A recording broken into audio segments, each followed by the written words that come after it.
Sizlar ham yoshliginglardagi uylarda meva turib, lekin ko'chadan o'g'irlab yeyish, baribir boshqacha mazasi bo'ladimi? Men bittasidan bordim, emas.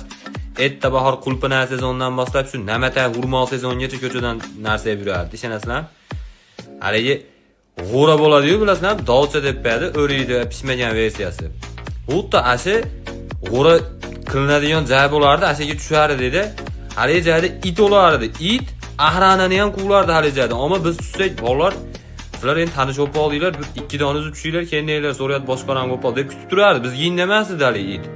Haligi joyda egasi ishonasizlar, o'ri degan meva borligini sezmasdi. Chunki u o'ri yo'yuncha biz g'o'ra holatda pachag'ini chiqarib yorardik haligi joyda.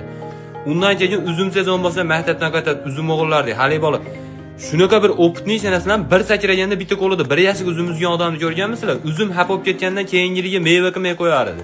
Ishonasizlar, farqi yo'q edi haligi bola. Oxirida meva tugab bo'lsa, terakka ham chiqib yoradigan bola bor edi.